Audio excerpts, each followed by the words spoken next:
محفل میلاد النبی صلی اللہ علیہ وسلم کی حقیقت کیا ہے، ضرورت کیا ہے اور تقاضے کیا ہیں، اس حوالے سے کچھ گزارشات عنوان گفتگو رہیں گی۔ دعا ہے اللہ تبارک و تعالی اپنی ناراضگی والے جملے سے محفوظ فرمائے، اپنی رضا والی بات کرنے کی توفیق عطا فرمائے۔ عزیز بھائیو، قرآن مجید فرقان حمید نے ارشاد فرمایا، قل بفضل اللہ، اے محبوب آپ فرما دیں جب اللہ کا فضل ملے، وَبِرَحْمَتِهِ اور اس کی رحمت ملے، فَبِذَلِكَ فَلْيَفْرَحُوا تو انہیں چاہیے کہ خوشی کا اظہار کریں۔ سورہ یونس کی آیت نمبر 58 ہے۔ جب اللہ کا فضل اور اس کی رحمت ملے تو خوشی کا اظہار کرو، خوشی کا۔ اسلام مسرتوں کا دین ہے، خوشیوں کا دین ہے۔ نبی پاک سید عالم صلی اللہ تعالی علیہ وسلم کی مسکراہٹ کے اندر وہ حسن تھا کہ کائنات ساری حضور کی مسکراہٹ کی وجہ سے ہی مسکرا رہی ہے۔ حضرت جریر ابن عبداللہ رضی اللہ تعالیٰ عنہ حضور کے صحابی ہیں، وہ فرماتے ہیں کہ جب حضور مدینہ طیبہ تشریف لائے تو میں ملاقات کے لیے حاضر ہوا۔ پہلے دن میں حضور سے ملا تو نبی پاک مسکرا رہے تھے، پھر 10 سال میں حضور کو دیکھتا رہا، اور حضور کے وصال سے چند دن پہلے میری جو آخری ملاقات ہوئی تو اس میں بھی میں نے اپنے نبی کو مسکراتے ہی دیکھا ہے۔ اور فاضل بریلوی رحمۃ اللہ تعالی علیہ نے تو اس تخیل کا اور رنگ میں لیا ہے۔ وہ کہتے ہیں حضور کے مسکرانے سے ہی دنیا مسکراتی ہے۔ فرماتے ہیں جس کی تسکی سے روتے ہوئے ہنس پڑے۔ جب حضور ہلکا سا مسکراتے تھے تو رونے والوں کے دل بھی ٹھنڈے ہو جایا کرتے، غمزدہ لوگ مسکراتے تھے۔ حضور کی خوشیاں تقسیم کرتی تھی۔ نبی پاک صلی اللہ علیہ وسلم کا مسکرانا امت کے دلوں کو ٹھنڈا کرتا تھا۔ فرمایا جس کی تسکی سے روتے ہوئے ہنس پڑیں، اس تبسم کی عادت پہ لاکھوں سلام۔ اور فرمایا یہ نہیں تھا کہ حضور بڑے تکلف سے مسکراتے تھے، حضور کی تو عادت تھی، اس تبسم کی عادت پہ لاکھوں سلام، مسکراتے رہنا، خوشی کا اظہار۔ اسلام بہت ساری چیزوں کا انسان کو پابند کرتا ہے، حدود و قیود میں رہنے کا حکم دیتا ہے۔ صحابہ کرام علیہم رضوان کے ہاں شادی کے موقع پر بارات لے کر کے جانے کا کوئی رواج نہیں تھا۔ حضرت عبد الرحمن ابن عوف رضی اللہ تعالیٰ عنہ جیسے مالدار لوگ بھی شادی کرتے ہیں تو نبی پاک کے بغیر بھی بارات چلی جاتی ہے۔ کوئی کانسیپٹ نہیں اس طرح کا کہ ڈھیروں بارات لے کے جائی جائے۔ حضرت عبد الرحمن ابن عوف کہتے ہیں میں حضور کی بارگاہ میں آیا تو سفید کپڑے پر پیلا زرد نشان تھا۔ حضور نے فرمایا کیا ہوا، یہ داغ کاہے کا؟ عرض کی حضور کل میں نے نکاح کیا تھا۔ تو محبوب نے جو ارشاد فرمایا اس میں فرمایا بڑی اچھی بات ہے، ولیمہ ضرور کرنا، چاہے ایک بکری ہی ذبح کرنا۔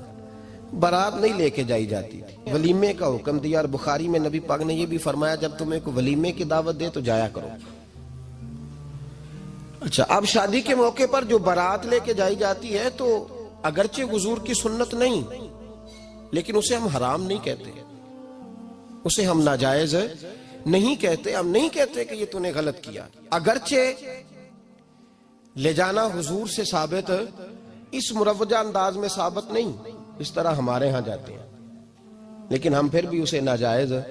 کسی صحابی نے اپنے بچے کی شادی پر اپنے گھر میں لائٹنگ نہیں کرائی، لیکن آپ کو دنیا کا کوئی عالم یہ فتویٰ نہیں دے سکتا کہ لائٹنگ کرانا حرام ہے۔ آپ شادی کے موقع پہ ساری گلی سجا لو، آپ ساری چھتوں پہ لائٹنگ کرا لو، کوئی آدمی یہ آپ کو فتویٰ نہیں دے سکتا کہ شادی کے موقع پر لائٹنگ کرانا جائز نہیں۔ کبھی سنا ہے آپ نے کسی سے؟ بولیے، یہ جائز ہے، جائز پیسے ہیں تو ٹھیک۔ بلکہ میں اس سے آگے بڑھتا ہوں، اس سے تھوڑا اور آگے جاتا ہوں۔ حضرت عائشہ صدیقہ رضی اللہ تعالیٰ عنہ فرماتی ہیں میرا جو کمرہ تھا نا جس میں میں حضور کے ساتھ رہتی تھی اور ایک لمبا زندگی کا عرصہ گزارا، اس میں 3 آدمی سو سکتے تھے، چوتھے کے لیے جگہ ہی نہیں تھی، اور کچا تھا۔ کھجور کے تنے کھڑے کر کے اس پر کھجور کے پتوں کی چھت ڈالی گئی تھی۔ میں جب ہاتھ اٹھاتی تھی تو میرا ہاتھ اپنی چھت کو چھو جاتا تھا۔ یہ ہے سنت نبی پاک کی، یہ حضور کا طریقہ ہے۔ بتائیے پکے گھر میں، لینٹر والے گھر میں رہنا جائز کہ ناجائز؟ کیوں جی، حضور تو کچے مکان میں رہتے تھے۔ آپ نے کیسے پکا بنا لیا؟ اللہ کی محبوب علی دین کو اس کی اصل بات میں سمجھیں. آپ ایسا نہ کریں جس میں انتشار اور امت تقسیم ہو. اس کا اصل مزاج دیکھیں. مہندی کے موقع پہ اگر کوئی آدمی 6 دیگیں دال چاول کی پکاتا ہے تو منع نہیں, جائز پیسوں سے پکائے. انہیں لائٹنگ لگوائی, کوئی منع نہیں. سارے محلے کو کھانا کھلایا, کوئی منع نہیں. بلکہ نبی پاک نے فرمایا بہترین مسلمان ہی وہ ہے جو سلام پہلے لے اور روٹی زیادہ کھلائے, تو بہترین مسلمان ہے. ناجائز کیا ہے؟ ناجائز ہے شادی کے موقع پر بینڈ باجا بجانا, اس میں رقص کرنا, اس میں بھنگڑے ڈالنا, عورتوں مردوں کا اختلاط ہونا, عورتوں کی مووی بنانا, یہ چیزیں ناجائز ہیں. تو جو ناجائز ہے اس پہ پابندی لگائی جائے گی. جو جائز ہے اس کے بارے میں یہ کہا جائے گا کہ بھائی احتیاط کی جائے, سنت کی طرف دیکھا جائے تو بہتر یہی ہے. لیکن اگر کوئی کسی آدمی کے پاس جائز پیسے ہوں, وہ 100 کنال کے گھر میں رہے, اگرچہ سنت یہ نہیں, پر یہ تو کوئی فتویٰ نہیں نہ دے سکتا کہ حرام ہے تیرا 100 کنال کے گھر میں رہنا. کہ ہے فتویٰ کہیں آپ نے سنا؟ تو ہمارے ہاں تکلیف کا معاملہ یہ ہے. دیکھیں میرے بھائی, کسی بھی صحابی نے, بڑے درد کے ساتھ بات کر رہا ہوں اور یہ میرا درد ہے, میں درد سے اپنے دل کو, اپنے ایمان کو حاضر ناظر کہہ کے بات کر رہا ہوں. امت بٹ جاتی ہے ہر موقع پہ یار, ہر جگہ ہی تقسیم ہو رہی ہے امت مسلمہ. ہر روز کچھ نہ کچھ فتوے ایسے مل جاتے ہیں جس میں دراڑیں پڑتی ہیں. کسی صحابی نے کسی مسجد کے اندر اشتہار چھپوا کے, اعلان کرا کے درس قرآن کرایا ہے کبھی؟ سیرت النبی کا جلسہ, ختم بخاری, مدرسے کا دستار فضیلت کا جلسہ, آپ نے اشتہار پڑھے ہیں نا یہ سارے مکاتب فکر کے, ہوتے ہیں کہ نہیں ہوتے؟ کسی صحابی نے اس طرح, وہ تو روز درس قرآن دیتے تھے, لیکن اس طرح اشتہار چھپوا کے, پوسٹر لگا کے, اور مصر سے کسی صحابی کو اسپیشل بلوا کے یا یمن سے بلوا کے مسجد کے اندر کبھی درس قرآن کے اجتماعات کرائے, سیرت النبی کے جلسے, ختم بخاری کے. او بھائی یہ ساری چیزیں حضور کے صحابہ کی سنت سے مروجہ انداز میں ثابت نہیں. مجھے بتا میرے بھائی, میں درد کے ساتھ تجھ سے سوال کرتا ہوں کہ سیرت النبی کے جلسے میں تو پشاور سے مولانا بلائے, پنڈی سے بلائے, تو گجرات اور کراچی سے لوگوں کو بلا کر کے اگر سیرت کا جلسہ کرائے, اور تو اس میں ایک آدمی کو کراچی سے بلوایا جا رہا ہے تو تو نے اس کو 20,000 کی ٹکٹ بھی دی, اور اشتہار پہ بھی جلسے پہ خرچ ہوا, پھر لنگر بھی پکا, کھانا بھی تو نے کھلایا, نہ تجھے کوئی بیوہ یاد آئی, نہ تجھے کوئی مسکین یاد آیا, نہ تجھے کوئی غریب یاد آیا.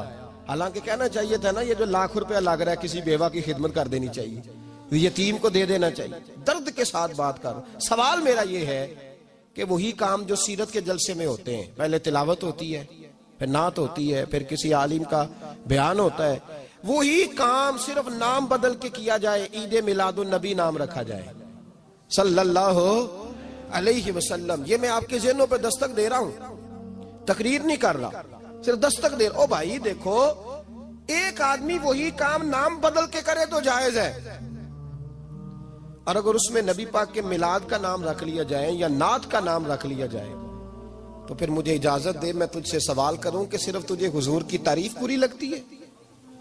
پھر مجھے اجازت دے کہ میں تجھ سے پوچھوں کہ صرف تجھے نعت اچھی نہیں لگتی؟ پھر مجھے اجازت دے کہ میں تجھ سے پوچھوں کہ تجھے صرف رسول اللہ کے قصیدے اچھے نہیں لگتے؟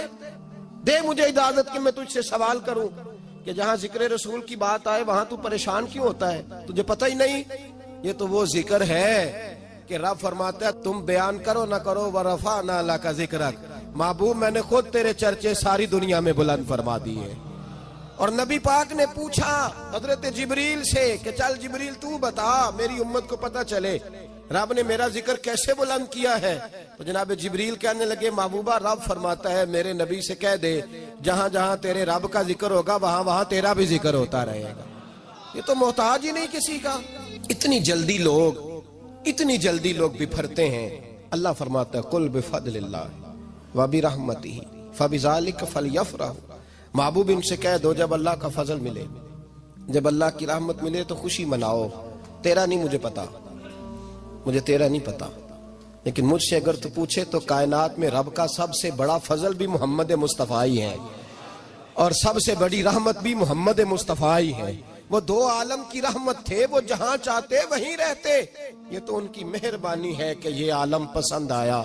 رب کریم نے تجھے آنکھ دی، دنیا دیکھی تو نے، رب کریم نے تجھے قوت دی، تو نے دنیا گھومی، اور پھر رب نے تجھے بیٹے دیے تو میٹھا میوہ، اور بیٹیاں دی تو تیرے لیے باعث کرم، تیری چھاتی پہ بچے چڑھے تو نے کہا سب سے بڑی نعمت یہی ہے کہ مالک کہتا ہے تو میرا بندہ تھا، میں نے دینا ہی تھا، تو نے دیا، احسان نہیں جتلایا، لیکن جب اپنا نبی دیا تو کہا میں نے بڑا احسان کیا تم پہ۔ لَقَدْ مَنَّ اللَّهُ عَلَى الْمُؤْمِنِينَ إِذْ بَعَثَ فِيهِمْ رَسُولًا، میں نے تم پر احسان کیا ہے۔ کون دیتا ہے کسی کو محبوب اپنا؟ نہ جانے رب نے یہ کیسے گوارا کیا۔ لَقَدْ مَنَّ اللَّهُ عَلَى الْمُؤْمِنِينَ إِذْ بَعَثَ فِيهِمْ رَسُولًا، اتنا بڑا فضل، اتنا بڑا فضل، فضل بھی حضور۔ اور جب بات رحمت کی آئی تو فرمایا مومنوں صرف تمہیں ہی نہیں، عیسائیوں، یہودیوں، سکھوں، دنیا میں جتنی مخلوق ہے، حتیٰ کہ جانور بھی، حتیٰ کہ چونٹیاں، نباتات، جمادات، ہر چیز، یا اللہ تو نے کیا دیا؟ فرمایا وما ارسلناک الا رحمتا للعالمین، میں جس کا رب ہوں ان سب کے لیے میں نے اپنے نبی کو رحمت بنا کے بھیج دیا ہے۔ بیٹے کے آنے پہ تو مٹھائی بانٹتا ہے، میلاد والے دن تو لائٹیں بند کر لیتا ہے، بیٹے کے آنے پر تو حلوائی بٹھاتا ہے، اور نبی پاک کے نام کی لائٹیں لگی ہوں تو پریشان ہوتا ہے۔ ہم سے کبھی پوچھ تجھے بتائیں، بس نہیں چلتا، ورنہ تاڑے توڑ کے چھتوں پہ لگا دیں۔ بس نہیں چلتا، فرشتوں کو بھی کہیں آؤ ہمارے ساتھ شامل ہو جاؤ، آمد مصطفیٰ مرحبا مرحبا کا نعرہ لگانا ہے، ہمارا بس نہیں چلتا، ورنہ دنیا کی ساری نعمتیں بچھا دیں اور لوگوں کو بتلائیں کہ اصل تو خوشی منانے کا دن ہی آج ہے جب اللہ نے ہمیں اپنا پیارا رسول عطا فرمایا ہے۔ اور ہمارے امام تو کہتا ہے میلاد نہ کر، ہمارے امام نے تو کہا حشر تک ڈالیں گے ہم، حشر تک، یہ 2-4 دن کا تو پروگرام ہی نہیں ہمارا، حشر تک ڈالیں گے ہم پیدائش مولا کی دھوم، اور مثل فارس نجد کے کلے گراتے جائیں گے، خاک ہو جائیں عدو جل کر مگر ہم تو رضا، دم میں جب تک دم ہے ذکر ان کا سناتے جائیں گے۔ ہمارا تو 1-2 دن کا پروگرام ہی نہیں۔ اور پھر سنو کتنی بڑی نعمت ہے۔ حضرت عباس سے کسی نے کہا تھا اللہ کی سب سے بڑی نعمت، تو بخاری اٹھانا، فرمانے لگے محمد نعمت اللہ، بخاری ہے بخاری، فرمایا محمد اللہ کی سب سے بڑی نعمت ہے، صلی اللہ، یہ سب سے